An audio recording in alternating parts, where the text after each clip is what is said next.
Jadi ada di Inggris dua kelompok. Jadi kelompok Sufi Asy'ariyah, Sufi terus akidahnya Ahlussunnah Asy'ariyah, didebat oleh kelompok Salafi Wahabi. Pakai ayat wa idza sa'alaka ibadi anni fa inni qarib. Kata si Wahabi nih, Sufi, kalian tolol, kira-kira begitu. Allah akan dekat, ini ayatnya. Ini ayatnya, jika hambaku bertanya mengenaiku, maka katakan dia dekat. Ngapain kamu tawasul-tawasulan segala? Apa jawaban dari seorang, ini kelompok perempuan Pak, perempuan, tapi berdebat dan canggih sekali ya, bikin kita jatuh cinta lah dengan dalil-dalil mereka. Apa kata si perempuan ini, yang Ahlussunnah, yang Sufi? Betul, Allah itu qarib, tapi apakah engkau merasakan dekat kepadanya? Bengong juga si perempuan ya, yang Wahabinya.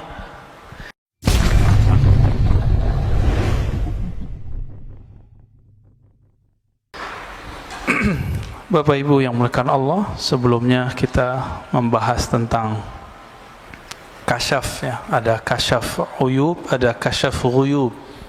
Orang yang dibukakan mata hatinya melihat alam gaib, apakah itu lebih baik daripada orang yang dibukakan mata hatinya melihat aib dirinya sendiri?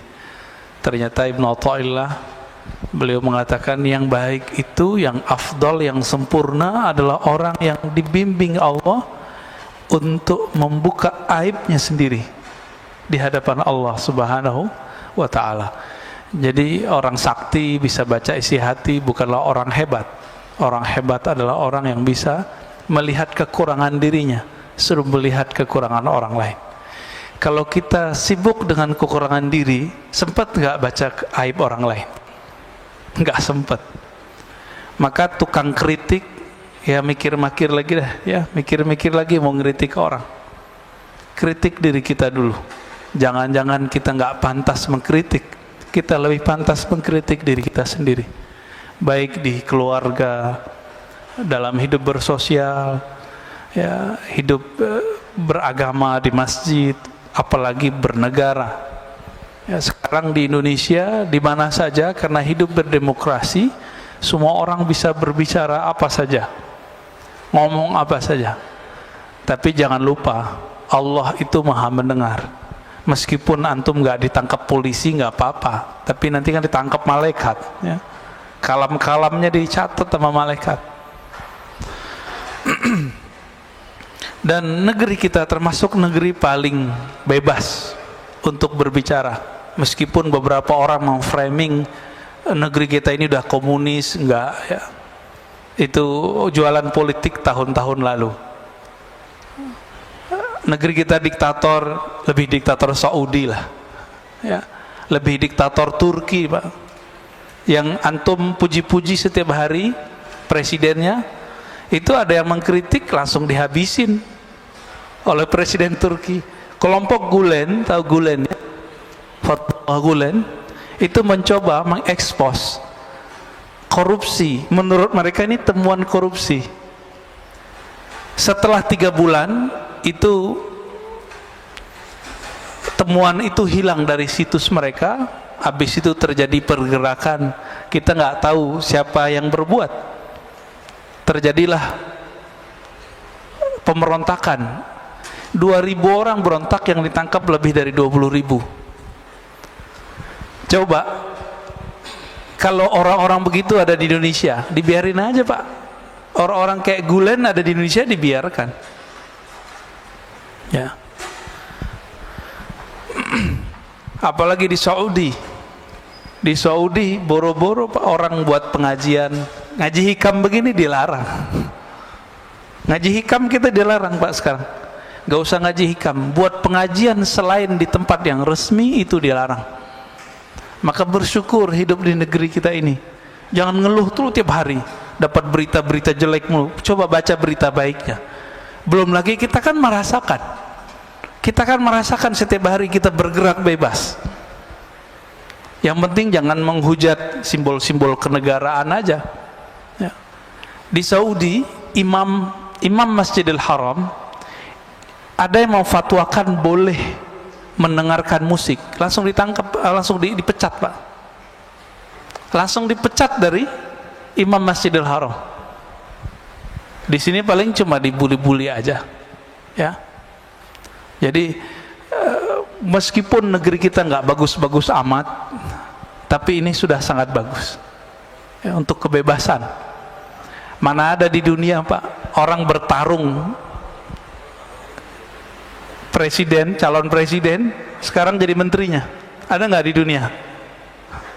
Baru di Indonesia ada. Di Amerika aja nggak ada, ya. Di Inggris aja nggak pernah terjadi, ya, nggak pernah terjadi. Nah, ini anugerah buat negeri kita, orang-orang kita orangnya legowo, ya. Cuma orang-orang yang kemarin sudah kecuci otaknya itu belum bisa legowo sampai hari ini, masih punya barisan sakit hati. Nah, saya berharap coba deh, ya, dibenerin kolbunya, jangan dengerin berita yang jelek terus, ya. Dan salah satu hal yang kita syukur tapi juga nggak pantas kita bersyukur, kita bersyukur tenang, ya, nggak ada terjadi seperti yang terjadi pada saudara kita Palestina. Tapi nggak pantas kita bersyukur di saat saudara kita sedang susah. Maka jika ada kelebihan, berbagilah untuk mereka, ya. Namun berbaginya jangan serampangan, berbagilah dengan cara yang taqi, cara yang hati-hati. Bagaimana, ya, kalau kita donasi pada kelompok yang amanah dan kompeten, jangan asal donasi. Nanti kejadian seperti beberapa tahun lalu, dikirimnya ke teroris, ya. Kita tahunya di Palestina itu yang berperang Hamas sama Israel. Enggak begitu ceritanya, ya, ceritanya banyak yang nggak diungkap. Kalau kita ceritain bisa panjang Pak. Cuma kita sudah terframing Hamas, Zionis, gitu kan. Tapi kalau Bapak bisa melihat berita-berita berbahasa Arab, berbahasa Inggris, bahasa Perancis, itu nanti kelihatan bahwa ada kelompok Yahudi disebut bahasa Arabnya Al-Yahud Al-Usuli. Kalau bahasa kita mungkin Yahudi Ortodok, Yahudi Kolot, atau Yahudi yang syar'i versi mereka. Itu demo hampir setiap hari Pak kemarin, mendemo Zionis. Jadi Yahudi ini beda dengan Israel, Zionis. Jadi Zionism bahasa Arabnya Sahyuniyah, itu Zionis. Itu beda Pak dengan Yahudi secara umum. Itu sebabnya Rasulullah tidak mempermasalahkan dirinya menikah dengan seorang perempuan anak pemimpin Yahudi. Karena Yahudi itu sendiri tidak ada masalah. Yang masalah itu kalau sudah ada alif lamnya ini, Zionis, Yahudi yang berideologi Zionis. Mereka lah penjajah di dunia. Tapi karena mereka sekarang punya media, punya kekuatan ekonomi, punya senjata-senjata yang canggih, ya mereka yang nguasain Pak. Tapi Yahudi yang ortodok ini mirip kayak teman-teman kita Salafi Pak, jenggotnya persis sama. Itu mereka kalau bermuamalah dengan perempuan sama seperti Salafi.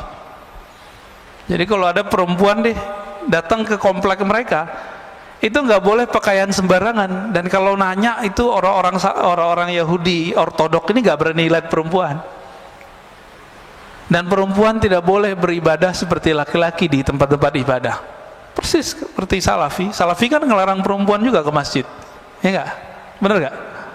Ya, sebaik-baik tempat sholat perempuan tuh di kamarnya, begitu dalam tradisi Salafi, ajaran Salafi. Sama, jenggotnya sama. Jadi kalau mau memahami surat Toha, kisah Sayyidina Musa ngambil jenggotnya Sayyidina Harun, nah itu lihat Pak, Yahudi ortodok tuh jenggotnya sepanjang itu, diambil langsung sama Sayyidina Musa alaihi wassalatu wassalam. Nah, ini sebelum kita masuk ke hikam, kita ingin sekedar mengingatkan saja bahwa Yahudi itu ada 3 macam. ada Yahudi ortodok yang soleh-soleh ini. Itu mereka meyakini betul tanah yang ada di Palestina itu tanah mereka. Cuma apa kata mereka? Kami menunggu imam akhir zaman. Jadi Yahudi aja nunggu imam akhir zaman, Pak. Nunggu mereka. Sekarang kita nggak punya hak mengusir siapa saja, begitu kata orang-orang Yahudi. Maka coba lihat demo-demo mereka melarang. Yahudi ortodoks ini melarang ada TV di rumah. Nggak boleh ada internet kecuali orangnya mungkin sopir Grab gitu ya. Itu baru. Di sini Salafi nonton TV ya. Berarti beda juga Salafi sama Yahudi itu. Nggak boleh nonton, nggak boleh main handphone. Jadi mereka kalau mau baca berita itu atau di pojok-pojok pertigaan jalan, kayak mading di pesantren kan ada mading tuh. Sekolah-sekolah dulu kan ada berita. Jadi orang baca berita aja di situ. Mereka sengaja berhenti di sana baca berita. Ya, boleh disebut juga Yahudi kolot, ya. Tapi marah juga mereka disebut Yahudi kolot kali ya. Bahasa Arabnya al-Yahud al-Usuli.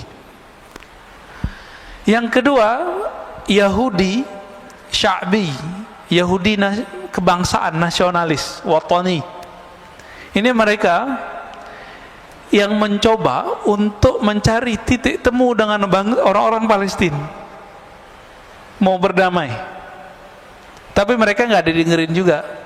Yang sering demo tapi nggak pakai jenggot panjang, nggak pakai kopiah yang topi yang khusus itu. Mereka biasa, orang-orang nasionalis. Tapi nggak didengar juga oleh kelompok yang ketiga. Yang ketiga itu kelompok Zionis Sahyuniyah. Ya, saya mengkonfirmasi ini lewat berita, lewat orang-orang yang pernah ke sana, dan kita juga pernah ke sana, dan juga guru kita dulu Syekhuna Ali Mustafa Yaqub dulu pernah membahas ini juga. Tadinya saya tawakuf, tidak mau komentar, tapi karena kita pernah ke sana dan pernah ketemu orang-orang yang meneliti 3 bulan di sana dan orang-orang yang berjuang di sana. Saya pernah ketemu juga orang Palestina menikah dengan orang kita. Jadi dia cerita, saya baru pindah gitu dan segala macam. Maka kita dapat cerita yang berbeda dari yang apa yang diberitakan sekarang. Ya. Kejadian di Palestina kemarin, teman-teman yang melakukan Allah, jangan terlalu semangat nggak jelas. Ya. Ini persoalannya adalah Masjidil Aqsa, nggak jauh dari situ ada satu distrik kecil namanya Sheikh Jarrah. Sheikh Jarrah nama orang tapi jadi nama kampung, jalan. Ya. Di situ ada bangunan, orang-orang kawan-kawan kita, saudara-saudara kita Palestina, mereka dulu pernah keluar lalu pulang ditampung di situ. Tanah itu kemudian diklaim oleh orang-orang Zionis sudah dibeli. Nah ini masalahnya. Akhirnya mereka usir. Di saat pengusiran itu bulan Ramadan, orang-orang yang diusir ini kemudian ngumpul di Masjidil Aqsa, dicurigailah oleh Zionis, maka ditembakin. Nah ini yang kurang ajarnya Zionis itu. Ya. Mereka mulai berani menembakin umat Islam di Masjidil Aqsa seperti dulu terjadi di zaman-zaman sebelumnya. Ya. Zaman-zaman sebelumnya ada pembantaian luar biasa. Jadi Masjidil Aqsa ini suksesnya cuma di zaman Salahuddin Al-Ayyubi dan nanti zaman Imam Al-Mahdi. Jadi mau sampai kapan saja, kalau Imam Al-Mahdinya belum keluar, ini versi kita loh, bukan versi Yahudi, itu nggak akan bisa direbut, Pak. Tapi insya Allah waktunya sudah dekat. Dekatnya kapan? Wallahu a'lam. Ya, kita nggak mau menakar-nakar tahun yang tidak jelas tahunnya. Kita serahkan kepada Allah Subhanahu wa Ta'ala. Maka jangan asal donasi yang pasti. Bapak yang pernah masuk ke Israel diperiksa berapa kali? Masih ingat? 7 kali ya? Saya ingat saya 7 kali. Itu mau bawa barang gimana? Gak mungkin. Maka harus pemerintah kerjasama dengan pemerintah. Jangan cuma asal donasi. Nanti ada kelompok-kelompok yang ingin memanfaatkan situasi begini, dia ngumpulin duit. Ini baik, Pak, hati-hati ya. Orang udah ketemu duit, malaikat aja jadi setan ya. Orang suci jadi hilang. hilang sucinya, udah ketemu fulus ya. Baik Bapak Saudara makan Allah, saya lupa di bulan lalu terakhirnya apa ya, tapi kita baca aja bagian yang ini setelah bagian yang kasyaf ya. Aslu kulli ma'siyatin wa ghaflatin wa syahwatin ar-ridha 'anil nafs. Sebelumnya mari kita baca surah Al-Fatihah. Semoga Allah membuka hati kita dan membantu kawan-kawan kita yang sakit, yang sedang berjuang dimanapun mereka berada. Al-Fatihah. A'udzubillahi minasy syaitonir rajim. Bismillahirrahmanirrahim. Ya kana na'budu wa iyyaka nasta'in.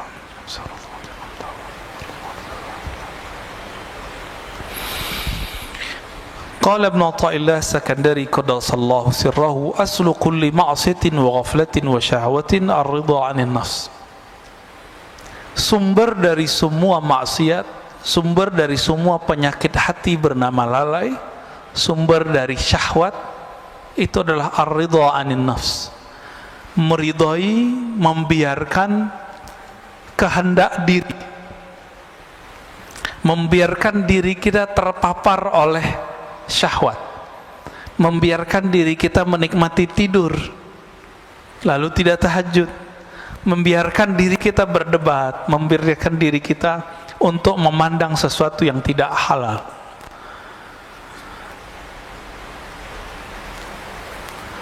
Maka man radiya an nafsihi, siapa yang ridha kepada dirinya, di saat itulah dia membuka semua inti-inti dari maksiat. Itu sebabnya Imam Syarif Sakti mengatakan 1000 setan itu nggak ada apa-apanya dengan satu nafs, jiwa. Atas dasar itulah kalau bulan puasa masih ada orang maksiat meskipun setannya sudah dibelenggu. Jadi kalau banyak orang bertanya, kan setan sudah dibelenggu. Nah, ini berarti doktrin kita salah selama ini. Maksiat itu nggak perlu ada setan. Merusak di bumi nggak perlu ada setan, Pak. Bakat alami dalam tubuh kita itu merusak. Itu bakat alami. Inilah yang dibaca oleh setan, yang dibaca oleh malaikat. Apa kata malaikat? Ya Rabb, kenapa engkau menciptakan di bumi makhluk yang merusak dan membunuh? Jadi karakter jiwa kita itu sudah merusak. Dan saya sudah pernah membahas sebelumnya, jiwa ini punya karakter hewan, punya karakter buas, hewan ternak dan buas. Dengan karakter ini sudah cukup kita bermaksiat kepada Allah Subhanahu wa ta'ala. Jadi nggak perlu setan kalau mau maksiat. Bedanya setan itu menyesatkan. Nah, ini kata kunci. Jadi yang berbahaya dalam hidup kita bukan maksiat, bukan dosa, bukan zan, tapi maksiat yang berisi kepada kesesatan, pemahaman yang sesat, cara pandang yang sesat. Ini yang berbahaya. Kalau dosa, semua kita dosa, dan ini sudah digariskan oleh Allah Subhanahu wa ta'ala, sehingga muncul hadis kullu bani adam khatta'un. Semua manusia itu pasti khata'. Apa arti khata'? Banyak salah, banyak dosa. Maka seorang manusia itu punya dosa itu biasa, Pak. Yang nggak biasa itu kalau dia sesat, dia menyimpang dari jalan Allah Subhanahu wa ta'ala. Makanya Nabi Muhammad sallallahu alaihi wasallam itu menerima orang-orang yang berdosa. Tapi Nabi Muhammad tidak suka dengan orang-orang yang menyimpang.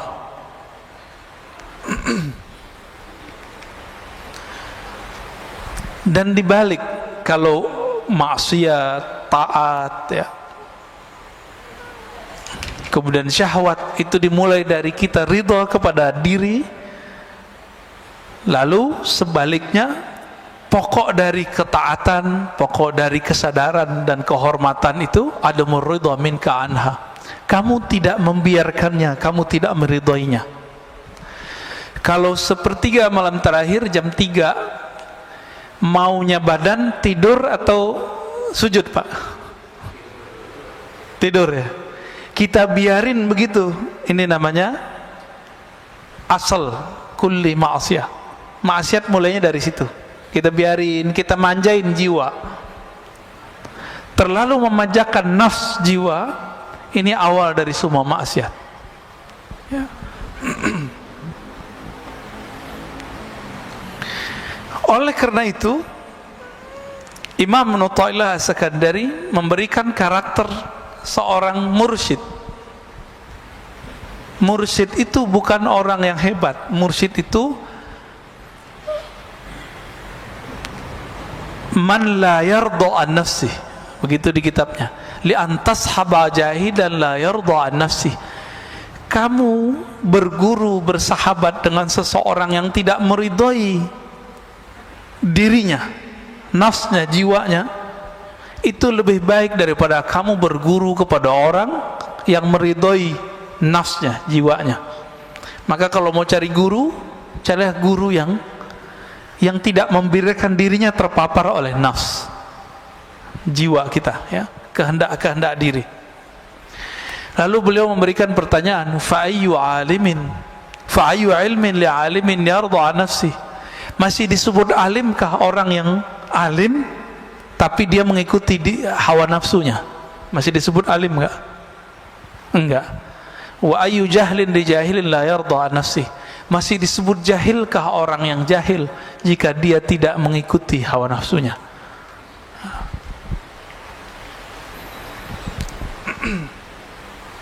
Sekarang kita masuk ke, ada satu istilah di dalam kolbu namanya basirah. Basirah itu, kalau yang kita pakai sekarang namanya basar. Sifat melihat, kemampuan memandang, memandangnya dengan fisik. Ada yang memandang dengan batin, disebut dengan al-basirah. Coba kita baca teksnya. Syu'aul basiratu yushhiduka qurbahu minka. Pancaran atau terangnya basirah mata hatimu, yushhiduka qurbahu mink, akan membuat engkau menyaksikan bahwa dia dekat kepadamu. Apa itu syu'aul basirah? Ilmu. Jadi boleh diartikan, ilmumu mengenai Allah akan membuat kamu sadar bahwa Allah itu dekat. Udah ngerasa Allah dekat belum? Kalau nggak diingetin nggak ya? Kenapa kita masih suka bertawassul? Karena kita merasa jauh kepada Allah. Kalau kita merasa dekat kepada Allah, itu nggak perlu tawassul, Pak. Jadi apa rahasia tawassul sebenarnya? Karena kita nggak punya kesadaran itu. Jadi ada di Inggris dua kelompok. Jadi kelompok Sufi Asy'ariyah, Sufi terus akidahnya Ahlussunnah Asy'ariyah, didebat oleh kelompok Salafi Wahabi. Pakai ayat wa idza sa'alaka ibadi anni fa inni qarib. Kata si Wahabi nih, Sufi, kalian tolol, kira-kira begitu. Allah akan dekat, ini ayatnya. Ini ayatnya, jika hambaku bertanya mengenaiku, maka katakan dia dekat. Ngapain kamu tawassulan segala? Apa jawaban dari seorang, ini kelompok perempuan, Pak, perempuan, tapi berdebat dan canggih sekali, ya, bikin kita jatuh cinta lah dengan dalil-dalil mereka. Apa kata si perempuan ini, yang Ahlussunnah, yang Sufi? Betul, Allah itu qarib, tapi apakah engkau merasakan dekat kepadanya? Bengong juga si perempuan, ya, yang Wahabinya. Semua kita tahu Allah itu dekat, tapi kesadaran merasakan Allah dekat itu biasanya orang berguru dulu. Nah, berguru itu bagian dari tawassul sebenarnya. Maka tawassul yang begini nggak masalah. Tawassul yang tidak boleh itu nyembah yang ditawassulin. Dan saya yakin tidak ada umat Islam yang menyembah kubur, ya. Nggak ada. Dulu waktu saya bertanya persoalan ini kepada Syekh Badi Sayyid Al-Laham, itu belum marahnya bukan main. Karena beliau marah, saya kena ainnya, Pak. Sakit 2 bulan. Jadi teringat terus, matanya itu kayak nyala. Apa kata beliau? La ara fid dunya ahadan minal muslimin yasjud li ghairillah illa fil hin, gitu ngomongnya. Saya tidak melihat di muka bumi seorang muslim pernah sujud, pernah meminta kepada selain Allah, kecuali di India ada orang sujud ke kubur. Itu bukan orang muslim murni, udah nyampur-nyampur kali agamanya. Ya. Jadi ini orang-orang Salafi Wahabi ini terlalu suudzon. Imamnya sendiri sekarang namanya Saleh Fauzan, orangnya masih hidup dan kitabnya diajarkan di pesantren-pesantren modern. Ini yang kita singgung sebelumnya. Bulan puasa kan saya nggak bahas Pak, nggak mau polemik. Ini udah selesai puasa, kita mau polemik lagi nih. Ya, nggak ada efek sama sekali sama mereka. Mereka malah tambah marah diingetin. Itu pengkhianatan terhadap pendiri-pendiri pesantren modern ini. Mereka kan ahli sunnah semua. Ketika kemudian mereka berubah, kitabnya dirubah, ajaran akidah yang diajarkan ke santri-santri berubah.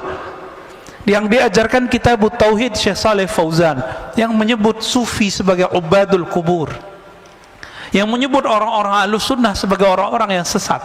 Ahlus sunnah Asy'ariyah disebut sesat Pak, ini mohon maaf ya. Kita belajar sifat 20, Allah wujud kidam baqa, ini rata-rata belajar itu kan, benar gak? Itu dianggap sesat oleh si pengarang kitab, dan kitab itu diajarkan di pesantren-pesantren modern. Ridho nggak Pak? Maka saya mengajak kiai-kiai yang emang antum diberikan kecerdasan oleh Allah, apa susahnya ganti kitab? Kitab banyak di dunia, ganti. Hati-hati, ini tanggung jawab dunia akhirat. Oh Ustadz, ini kitab cuma untuk perbandingan. Santri kita cuma emang santri sebelum dia kuliah udah bisa membandingkan, paling cuma 1-2. Anak kuliah aja banyak yang nggak paham kok. Udah doktor juga banyak yang paham, apalagi cuma santri kelas SMP, SMA, sanawiyah, aliyah, nggak akan paham Pak. Jangan ngeles, udah ganti aja. Maka bapak-bapak yang naruh anak di pesantren modern, tolong sampaikan ini kepada kiai-kiainya. Ya. Saya ke sahabat-sahabat saya punya pesantren modern, saya udah ngomong. Yang bisa saya sampaikan, saya sampaikan. Ada yang memusuhi, ada yang senang dikasih tahu. Ya. Ada yang bersyukur, diingetin. Bayangkan Pak Syekh Saleh Fauzan, itu di kitab Tauhid bilang, orang maulid itu menyerupai Nasrani. Menyerupai Nasrani kufur nggak? Kufur. Bahaya nggak nih? Bahaya ya, orang tawasul musyrik bagi dia.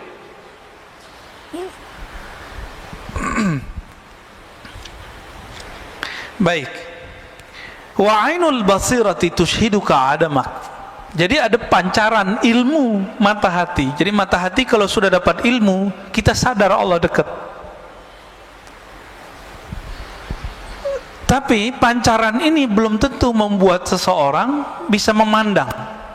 Jika basirahnya sudah bisa merasakan memandang, tushhiduka adamak, maka ketika engkau mulai membuka mata hatimu, kata beliau, tushhiduka adamak, kamu akan merasakan bahwa dirimu itu tidak ada dibandingkan wujudnya.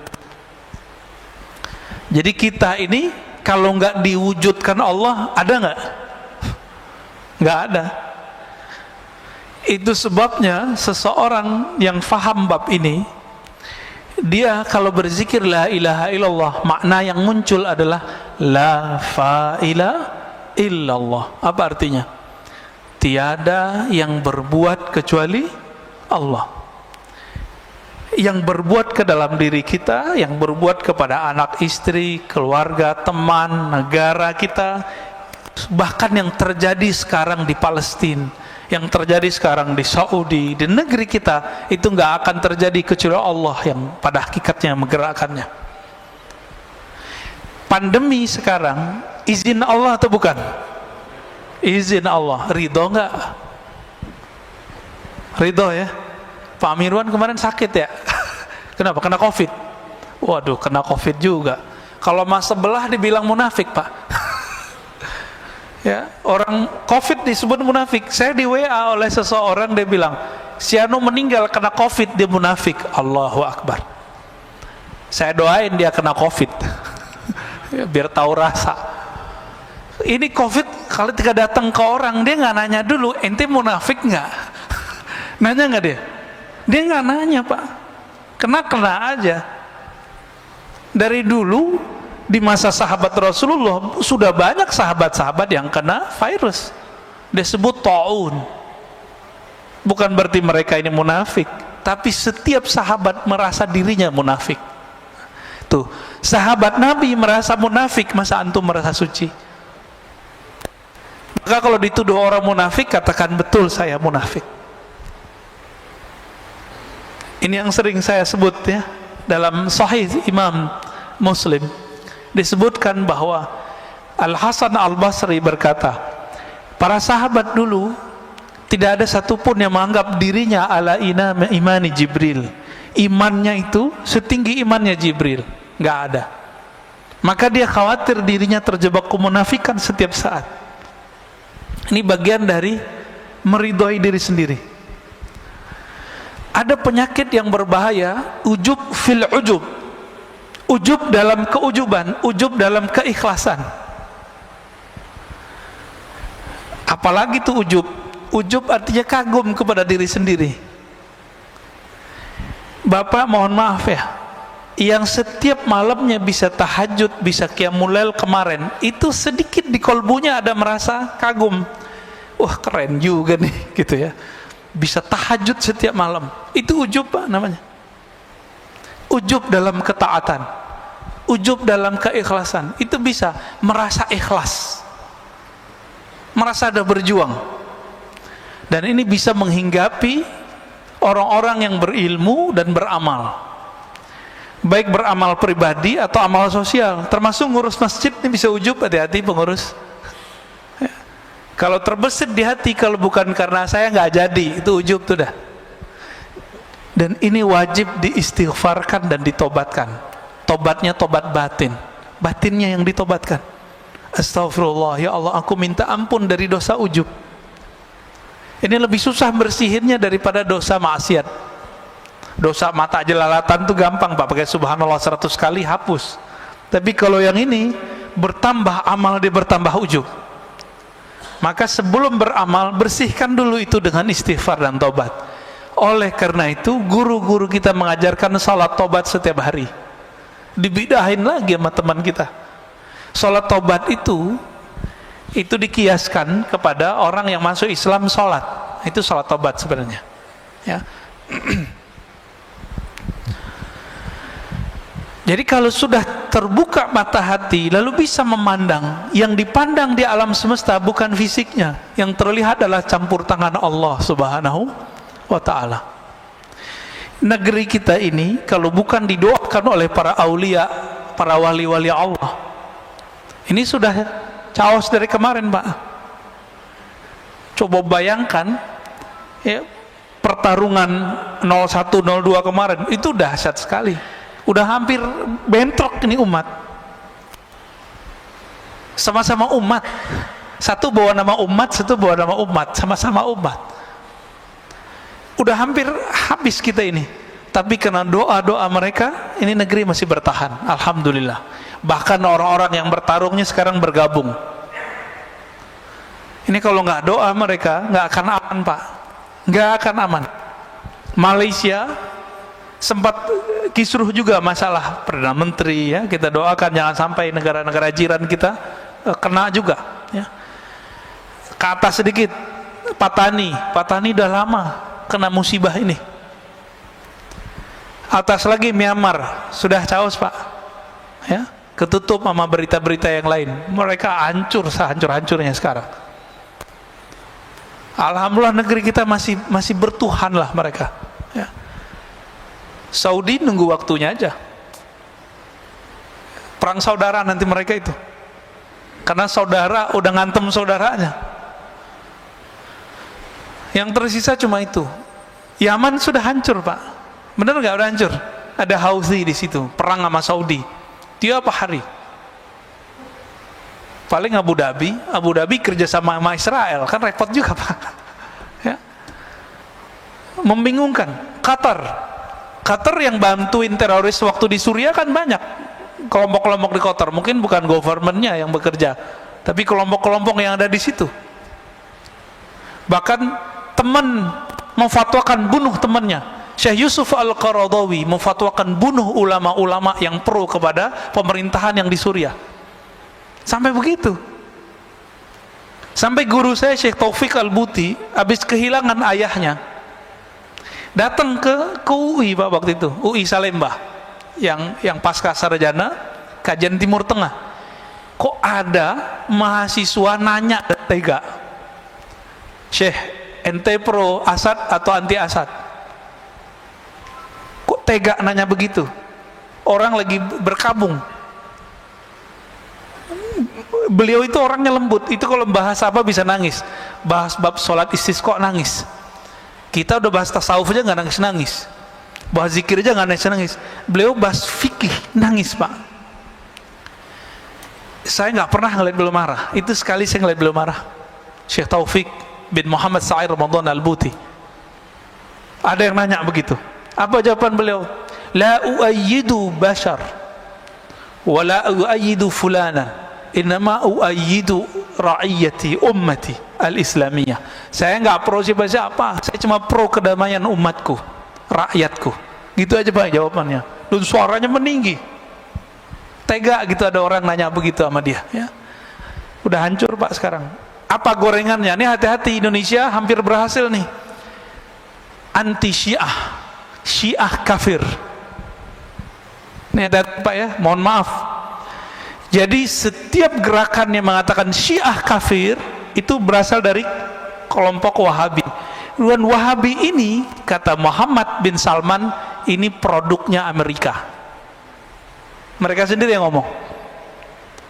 Karena untuk menghancurkan orang-orang yang berbeda dengan Wahabi itu, cukup bilang aja mereka sesat, kafir. Dan ini sudah terjadi Pak. Bashar Assad itu dikafirkan. Padahal Bashar Assad itu istrinya Sunni, menteri-menterinya Sunni, tapi dia lahir di komunitas salah satu Syiah namanya Alawiyah, bukan Alawiyah yang habaib, ya. Ini beda. Meyakini salah satu ajaran namanya reinkarnasi, tapi beliaunya sudah enggak. Nah, ini gorengannya gitu di sana. Berhasil di Suriah, berhasil di Irak, berhasil. Mau dicobain di Indonesia. Saya termasuk pengkritik Syiah, tapi saya tidak mengkafirkan semua Syiah. Kita bisa adu kitab Pak, ya. Yang kafir itu namanya Syiah Ghulat. Apa arti Syiah Ghulat? Syiah ekstrim. Syiah ekstrim ini kelompok Kailaniyah, ya, Sabaiyah. Ini saya konfirmasi kepada orang-orang yang juga Syiah, mereka juga mengkafirkan kelompok itu. Kenapa? Mereka menyembah selain Allah. Syiah yang ada sekarang di Bahrain, yang ada sekarang di Iran, itu Syiah yang mana? Itu Imamiyah. Imamiyah ini juga pecah seperti Ahlus Sunnah. Ada yang ekstrim kayak Wahabi, ada Pak. Ada yang moderat, ada yang liberal, ada yang Sufi. Tapi mereka nggak menyebut Sufi, nyebutnya Irfani. Ada yang dekat ke Ahlus Sunnah. Ada namanya Zaidiyah, ini dekat ke Ahlus Sunnah. Itu ada di Yaman. Yang tokohnya sering dikutip-kutip oleh kelompok Salafi, namanya Imam Son'ani, yang nulis kitab Subulus Salam. Kita sampaikan gitu, mereka nggak percaya juga, ya. Padahal Son'ani tertulis dalam kitab-kitab Syiah Zaidiyah. Saya punya daftar ulama-ulama Zaidiyah itu. Ada lagi namanya Imam Syaukani, tapi belakangan sudah menjadi Ahlus Sunnah. Ini Syiah yang dekat ke Ahlus Sunnah. Dan sekarang muncul Syiah dari Imamiyah yang sudah mulai mencari titik temu dengan Ahlus Sunnah. Salah satunya kelompok Hizbullah yang ada di Lebanon. Pernah dengar Pak? Itu sudah mulai mendekat kepada Ahlus Sunnah. Artinya mereka menolak ajaran mencaci maki sahabat dan istri-istri Nabi. Lalu ada di Kuwait, siapa namanya? Yasir Audah, ya. Tapi Yasir Audah yang Syiah ini menolak. Sorbannya gede, warnanya putih. Lalu ada yang dari kalangan Al-Marja' ad-Dini namanya. Marja' ad-Dini itu di sana mujtahid. Jadi mereka itu sampai sekarang menjaga strata ulama. Di Indonesia kan nggak ada ya. Tapi sebenarnya secara praktek ada. Yang boleh mengeluarkan fatwa itu disebut Al-Marja' ad-Dini. Dokter aja nggak boleh kalau dia nggak ngikutin jalur ini. 1, 2, 3 sampai terakhir namanya Al-Marja' ad-Dini. Namanya Sayyid Kamal Al-Haidari. Dia menolak menghujat istri Nabi, tapi mengkritisi beberapa sahabat Nabi, cuma tidak mengkafirkan dan mencaci maki. Apa kata dia? Jika Syiah itu melaknat dan mencaci maki, mengutuk, maka itu bukan Syiah yang saya anut. Ini namanya Sayyid Kamal Al-Haidari. Maka beliau ini dikafirkan oleh kelompok Syiah ekstrim. Jadi ini nasib jadi orang moderat, Pak. Nasib jadi ahlu sunnah moderat dikafirkan oleh kelompok-kelompok yang saklek. Ini baru ada laporan dari sahabat saya ya. Buku saya tentang teologi Muslim Puritan yang pernah dicetak oleh teman-teman di sini ya. Pengurus kan pernah nyetak itu ya. Tentang genealogi Salafi. Orang nggak ngerti apa-apa, dia orang umum baru hijrah. Itu baca buku saya, itu langsung bilang, "Oh, ini buku liberal." Lo liberal dari mana? Yang nulis orang ngaji hadis kok. Kajiannya itu kan kajian berdasarkan ilmu hadis juga dan ilmu akidah. Jadi bagi dia yang nggak sama dia disebut liberal. Yang paling lucu sahabat saya Ustadz Salman Al-Farisi yang punya pesantren. Antum pernah ke sana ya? Ya ada saya lihat videonya di sana tuh. Yang buat pesantren madrasah hadis Al-Fajr ya. Ruhama Al-Fajr. Pesantren agraria, dahsyat itu. Pesantren trainer. Ustadz Salman, saya tanya kemarin, "Ustadz, antum dituduh Syiah ya? Karena ngisi di Rasul." "Oh, bukan itu sebabnya. Saya," kata beliau, "dulu diminta oleh satu komunitas mengisi kajian mengenai sahabat Nabi. Karena yang ada itu anak-anak muda, yang paling cocok sama anak muda siapa? Cucunya Nabi siapa? Hasan dan Husain. Orang-orang Wahabi paling benci sama orang yang membahas Hasan dan Husain. Dianggap Syiah." Nah, itulah mulai ceritanya. Kita tahu persis ya, Ustadz Salman ini ahlu sunnah bukan 100% Pak, 1000%. Beliau khatam kutubus sittah, kitab hadis Bukhari, Muslim, Abu Daud, Tirmizi itu lebih sering daripada saya waktu dia di Mekah. Mana Salafi sekarang yang khataman Sahih Bukhari, Muslim berulang kali? Nggak ada. Dia yang khatam tuh, Ustaz Salman tuh. Nah, maka kita mikir-mikir dulu mau membidak-bidakan orang. Kita baca hadis sudah sebanyak orang itu belum? Ya, baik. Wa haqqul basirati syurka wujudahu la adamaka wa la wujudak. Kalau kita punya ilmu tentang Allah, kita merasa Allah dekat. Kalau mata batin dibuka oleh Allah, kita merasa bahwa Allah lah yang berbuat di alam semesta.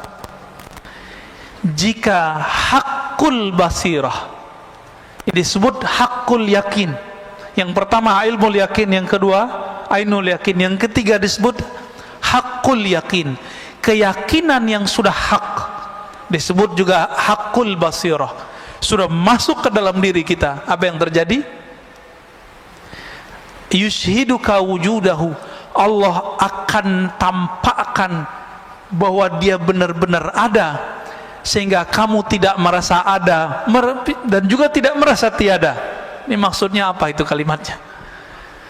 Kita nggak merasa ada dan nggak merasa tiada. Jadi kalau yang level 2 kita merasa tiada. Merasa tiada berarti masih ada perasaan dong. Nah, perasaannya ini sendiri hilang. Perasaan-perasaannya pun hilang. Inilah yang terjadi kalau orang begini, rasa di kolbunya menguasai otaknya, lalu turun ke lidahnya, jadilah seperti Al-Hallaj. Apa kata Al-Hallaj? Ma fi jubbati ilallah, dalam jubahku hanya ada Allah. Dia lagi sakar, lagi mabuk. Mabuk bukan karena wine, mabuk karena cahaya-cahaya ma'rifat meliputi dirinya. Orang lagi kasmaran jatuh cinta nggak? Lagi kasmaran jatuh cinta, ketika jatuh cinta kepada pasangannya, setiap kali melihat perempuan atau laki-laki lawan jenis, itu dia merasa ada wajah pasangannya di situ. Ya. Saya waktu dulu pernah senang sama seseorang, itu ketika bercermin nggak kelihatan muka saya, Pak. Percaya nggak? Saya ngeliat muka dia. Apakah di cermin itu muka dia? Enggak. Jadi pikiran kita ketutup oleh rindu kepadanya. Itu rindu ke makhluknya bisa begitu, Pak. Apalagi kepada Khalik. Ini yang terjadi pada salah satu wali di Jawa, Syekh Siti Jenar. Jadi kalau antum sudah faham apa yang terjadi pada Syekh Siti Jenar, maka jangan kafirkan Syekh Siti Jenar. Dia sedang tenggelam dalam lautan keesaan Allah Subhanahu wa ta'ala, sehingga dia nggak menyaksikan dirinya ada ataupun tiada, nggak ada dirinya.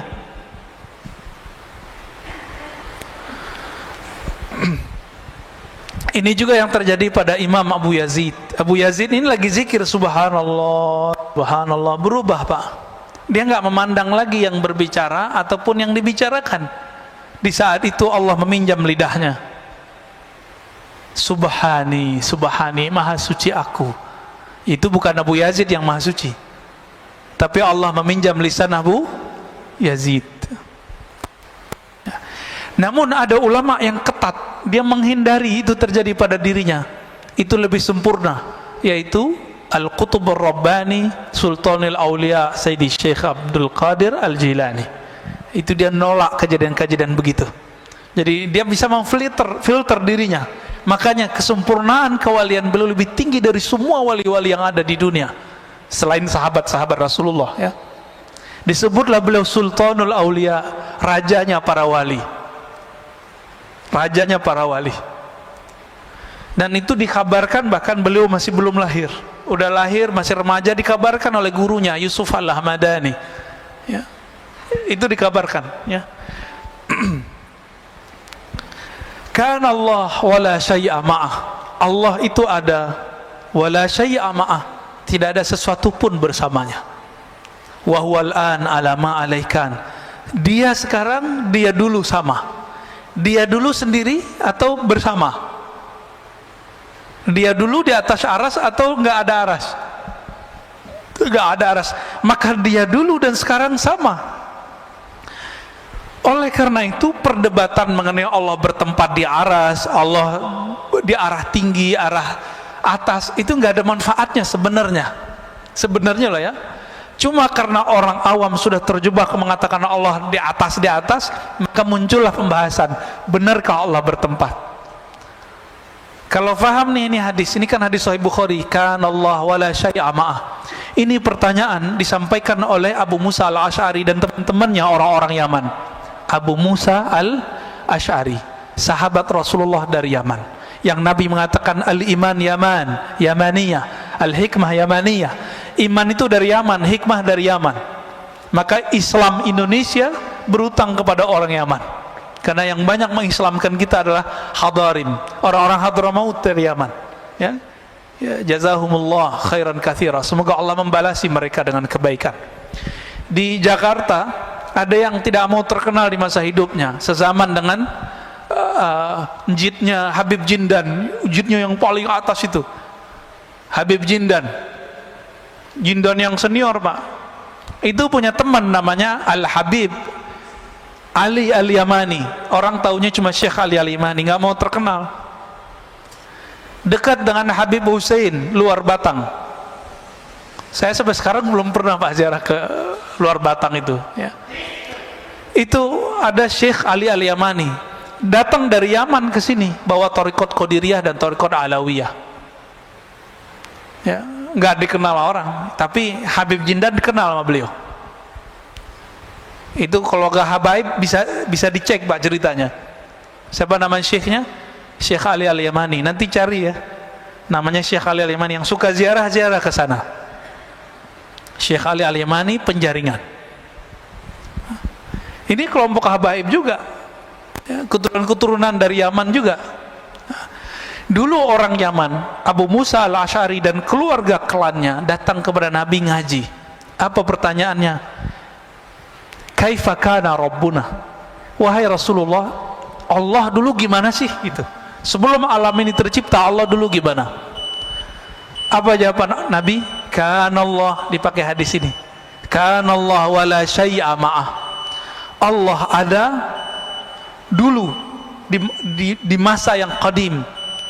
Allah ada dan tidak ada arasy, tidak ada langit, tidak ada bumi, tidak ada malaikat, tidak ada Ahmad, tidak ada Muhammad, hanya Allahu Ahad. Itu dia. Itulah makna kul huwallahu ahad. Rahasia kul huwallah di situ, Al-Ikhlas.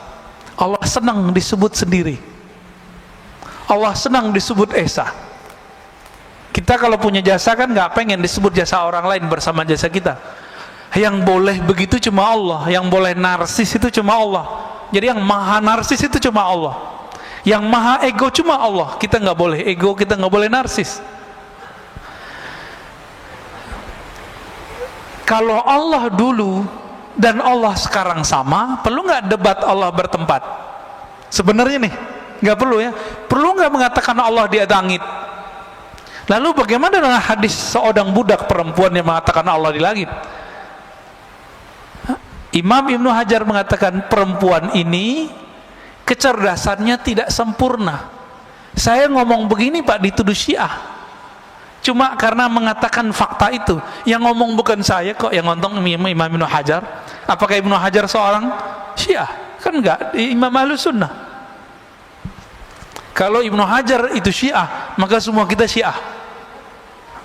Ibnu Hajar ini yang mensyarah, yang menjelaskan Sahih Bukhari dan paling bagus. Kalau penjelas Sahih Bukhari ini dituduh Syiah, kira-kira kita gimana Pak? Oh, kita lebih sesat dari beliau lah ya.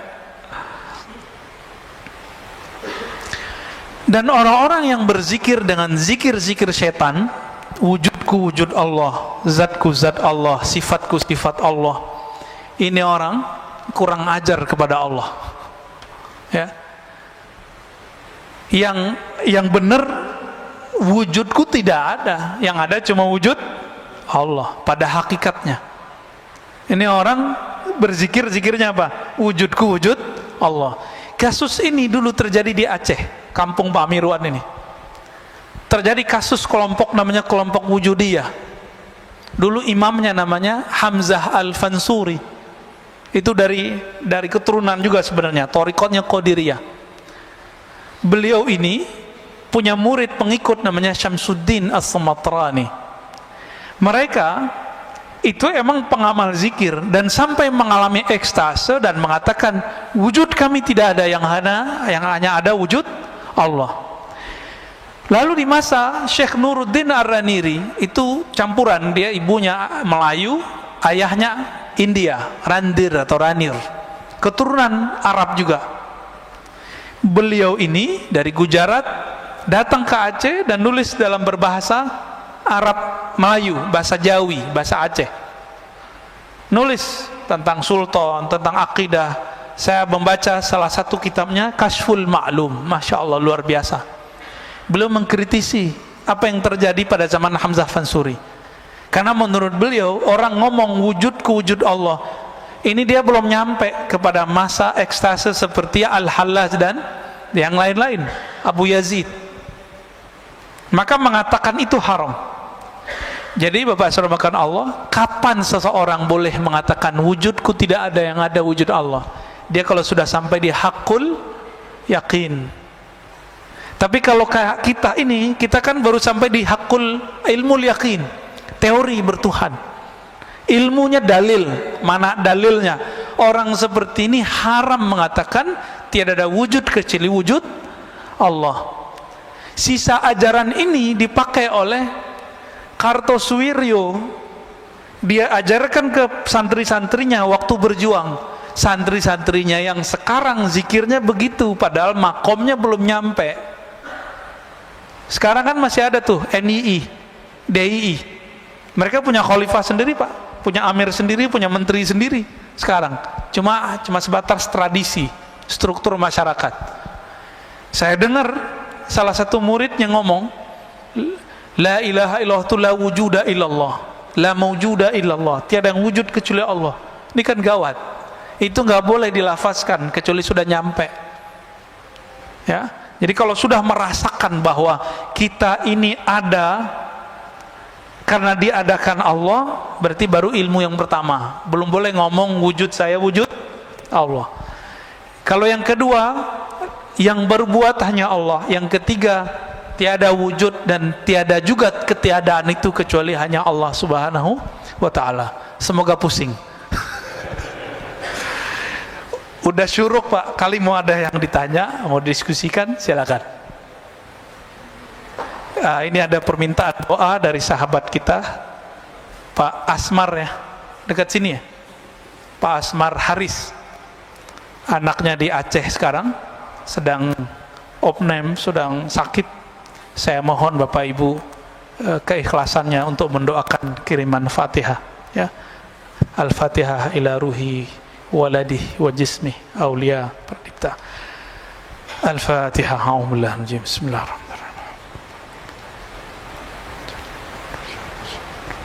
Siratal ladzina an'amta 'alaihim. Yaqil Fatihah wasir Fatihah. Amin. Sallallahu.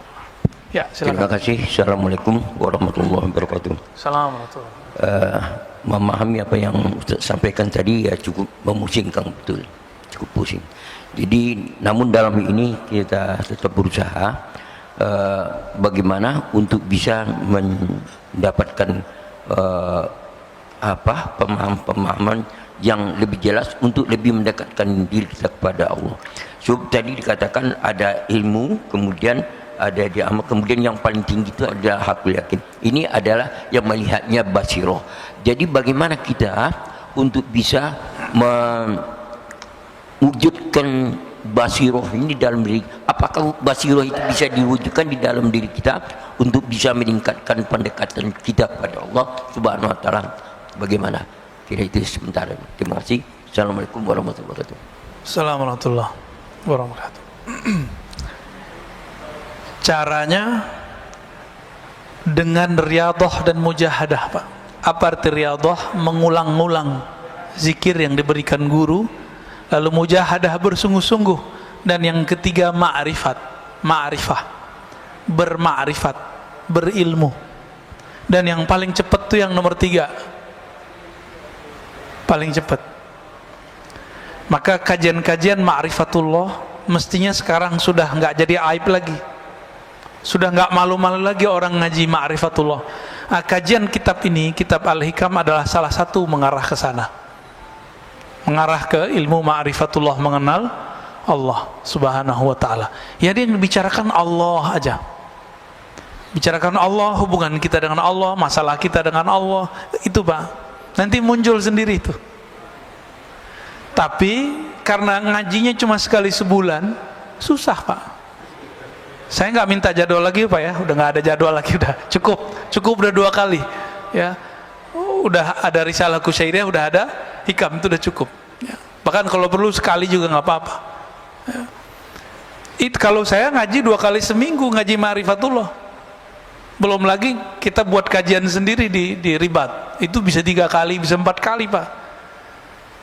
Ma'rifatullah itu melahirkan rindu kepada Allah Subhanahu wa ta'ala. Kalau ada rindu, masa sekali seminggu doang, sekali sebulan doang? Nggak mungkin. Bisa maunya tiap hari kita ngomongin Allah.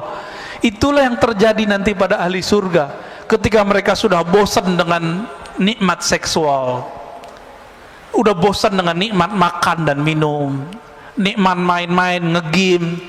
Di sono kita terbang langsung Pak. Semua yang ada di game-gamenya antum tuh ya itu nanti ada semua tuh Indra, ada semua nanti di sono. Yang dibayangkan orang bisa pindah-pindah planet, nanti di sono bisa semua. Nanti orang bosan, ada kejenuhan yang nggak tahan. Makanya Allah muliakan ahlul firdaus. Orang firdaus ini karena mereka menjaga ma'rifatullahnya pagi dan sore. Dia zikir pagi, zikir sore, subuh, maghrib. Itu dia tunggu dan dia merindukan. Setiap kali kita merindukan Allah, sebanyak itulah nanti kita merindukannya dan diberikan ru'yatullah nanti di surga. Jadi siapa yang Allah perlihatkan dirinya nanti di surga? Itu orang-orang yang setiap mau subuh dia rindu ke masjid, mau ketemu Allah di masjid. Allah bukan di masjid. Ini cuma media aja. Mau maghrib dia datang. Maka Ibnu Umar mengatakan, kami sahabat Rasulullah nggak ada tuh datang ke masjid udah azan, nggak ada. Kami datang dan rindu kepada Allah, rindu kepada Rasulullah. Kami berduyun-duyun masuk masjid, macet tuh Pak. Kalau zaman sekarang udah macet duluan tuh. Sebelum maghrib itu udah rame masjid. Sebelum subuh udah rame masjid. Mereka dulu begitu sahabat Rasulullah. Maka Allah kasih rahasia mereka ini, dan sampai zaman sekarang, siapa yang menjaga dua waktu ini, Allah akan memperlihatkan dirinya melepas semua kerinduan ahli surga Firdaus 2 kali sehari, semalam, pagi sore. Tapi seharinya, sehari semalamnya sama dengan 1000 tahun dunia. Pagi sampai sore 500 tahun, sore sampai malam 500 tahun. Gimana nasib orang yang cuma minta bidadari 72 terus bunuh orang? Itu waras nggak sih Pak, Ibu? Waras nggak? Saya mau dapat nikmat bidadari 72 terus saya ngebom orang, itu waras nggak sih? Maka saya mau mengetuk pintu hati siapapun yang berjuang fisabilillah, yang pakai hati nurani dong. Kan Allah suruh pakai akal yang sehat, karena Allah perintah afala ta'qilun. Maka memakai akal adalah memakai Quran, memakai qalbu adalah memakai spiritnya Quran. Bukan cuma pakai dalil-dalil tertulis saja. Dalil tertulisnya begitu, prakteknya kayak tadi 72 bidadari mah dikit. Semasa di dunia Sayyidina Daud punya gundik 1000 Pak, pelayan cantik-cantik semua itu 1000, dan seluruh dunia, bukan cuma wilayah Arab, Israel, Romawi, Persia, enggak, seluruh dunia dia punya. Begitu juga Nabi Sulaiman, seluruh dunia dia punya. Kaisar di Cina punya pelayan gundiknya 5000, nggak sempat megang kali ya, kubur meninggal. Dan di sana nggak perlu pakai obat kuat Pak. Semua minuman surga itu obat kuat, nggak perlu di sana. Nah, kita mau dapat syahwat fasilitas surga atau mau ketemu yang punya surga? Kalau mau ketemu yang punya surga, wajib belajar ma'rifatullah, wajib belajar ma'rifatullah. Bapak sholat 1000 rakaat nggak akan ketemu kalau nggak kenal Allah. Makanya dari awal kita sudah sering katakan, lebih afdal ngaji apa sholat sunat? Ngaji. Ngomong begini, ngomong tentang Allah, itu Allah lebih suka Pak daripada sholat. Sholatnya nggak khusyuk. Antum nih sholat sekarang, kita lagi ngaji, pasti pikirannya kemana-mana. Atau merasa diri, wah ustadz nih nggak benar nih, orang kalau udah syuruk masih aja gitu ya. Semoga nggak begitu Pak ya. Tapi saya yakin bertengkar tuh di pikirannya. Mau ngaji pas sholat sunat, mau ngaji pas sholat sunat, mending ngaji aja dulu. Tapi Bapak yang mungkin mau buru-buru silakan. Mungkin mau kerja, Sabtu mau kerja apa Pak? Dikerjain kali ya. Jadi ngomongin begini nih, ngomongin sifat Allah, ngomongin surga Allah, ngomongin tentang Allah, itu Allah lebih suka daripada kita baca Quran berlapis-lapis tapi nggak ngerti. Tapi kalau Bapak ngerti bahasa Quran, di situ banyak sifat Allah, Allah juga suka. Jadi kapan baca Quran jadi mulia? Kalau saya baca Quran dan saya ngerti di situ sifat-sifat Allah. Saya mau tanya nih, kita senang nggak dibicarain kebaikannya sama orang? Kita, narsis ini pancaran dari narsisnya Allah. Makanya Allah mengatakan al-kibriya'u ridai, kesombongan itu, keujuban itu milikku semua, bukan milik kalian. Maka yang boleh sombong cuma Allah. Sombong artinya merasa besar. Lalu kita bicarakan kebesarannya, makanya Allah suka sama orang-orang begitu. Daripada sujud pikirannya kemana-mana. Ya, ini yang dikatakan oleh Imam Syafi'i, ya, diriwayatkan juga oleh Imam Ibnu Majah. Orang bicara ilmu tentang Allah, satu bab saja itu lebih utama daripada sholat 1000 rakaat. Lebih utama Pak. Tapi jangan karena ngaji terus ninggalin sholat, gak bener juga ya. Kita udah bersama Allah nggak perlu sholat. Kan ada yang ngomong begitu. Ngapain sholat? Allah udah dalam diri. Ini sombong lagi nih orang, ya. Sombong lagi nih orang. Jadi caranya yang ketiga tuh paling Pak, di umur kita sekarang yang paling cepat ma'rifat, berma'rifat. Karena kalau ngikutin Syekh Abdul Qadir kuat nggak Pak? Nggak tidur 20 tahun. Nggak tidur malam hari, siang aja tidurnya Qailullah. Kuat nggak? Ini aja udah ubanan Pak ya. Nggak mungkin kita nggak kuat ngikutin Abu Hurairah tiap malam 12.000. Kita nggak kuat kayak Zainal Abidin setiap hari 1.000 rakaat. Makanya namanya Zainal Abidin, namanya Ali bin Husain bin Ali, gelarnya Zainal Abidin. Ini ada Habib Zainal Abidin ya, ya Habib Ali juga kali namanya. Itu nggak kuat Pak kita. Ada yang sholawat di sini 1.000, itu udah gempor ya. Paling-paling cuma sholawat habis sholat, kayaknya udah soleh banget gitu ya. Paling-paling zikir pagi sore, enggak. Mereka kekasih Allah, kasih Rasulullah, sholawatnya bahkan setiap nafasnya. Beda sama kita. Kita nggak kuat ngikutin itu Pak. Abu Yazid Al-Bustami, di zaman yang dulu masjid itu susah, salah satu amalannya adalah sholat di masjid, jalan kaki.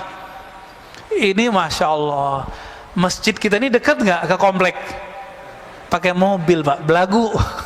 Ya, sombong amat itu. Tapi nggak sombong lah ya. Barangkali mobil tenang juga dibawa ke masjid. Modus ngeles. Ya. Abu Yazid amalannya apa Pak? 1.000 masjid di zamannya dia kunjungi jalan kaki. Ingat-ingat di masa kecil dulu, Bapak punya masjid di kampung, itu cuma satu kecamatan, satu masjid. Saya masih ingat masa kecil saya begitu. Bapak saya cerita tuh, masjid kita cuma sholat di masjid ini. Satu kecamatan Pak sholat di situ. Jalan kaki. Bayangkan ini 1.000 masjid. Abu Yazid Al-Bustami. Beliau jadi wali, hampir gagal jadi wali karena ngeludah dari masjid. Ngeludah di masjid Pak. Gak berani Abu Yazid itu selonjoran kakinya. Ini lagi Jumatan, kakinya selonjoran. Ya. Nggak punya adab. Ya. Tapi kalau ada orang kiri kanan kita begitu, kita nggak punya hak marah Pak. Gurunya yang boleh marah. Ya, kecuali kita mau nasihatin.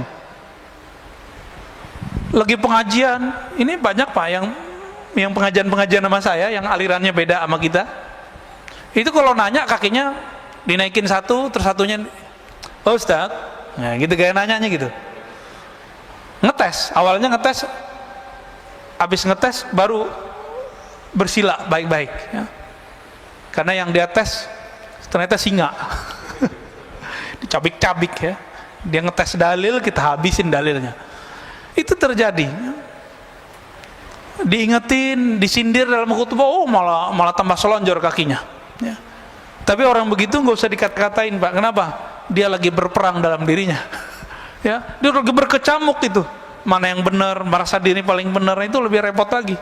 Maka kita beruntung nih, alhamdulillah dari tadi nggak ada yang selonjoran ya. Kalau mau kayak gitu Pak, kayak emas itu tuh,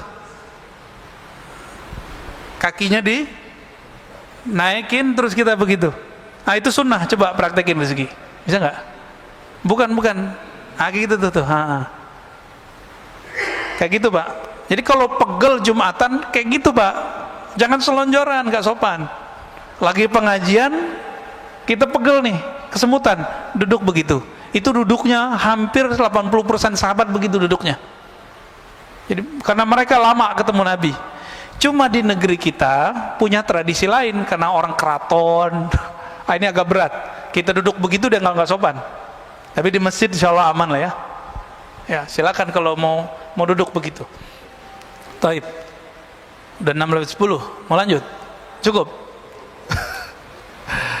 Saya rasa cukup. Bapak saudara Allah, semoga kita dibimbing oleh Allah, diangkat derajatnya dari ilmul yakin kepada ainul yakin dan naik kepada hakul yakin, hakul basirah, yaitu bermakrifat mengenal Allah Subhanahu wa taala. Amin ya rabbal alamin. Allahumma nas'aluka ridhah. Ya Allah, dengan berkah salawat kepada nabimu dan Al-Quran yang kau turunkan kepada nabimu, faftah qulubana, maka bukakan mata hati kami. Allahumma arzuqna ridhak, ya Allah berikan kami ridhamu. Allahumma ja'al sayyiatina sayyiat man ahbabta, ya Allah jadikan kesalahan kami kesalahan orang-orang yang masih engkau cintai.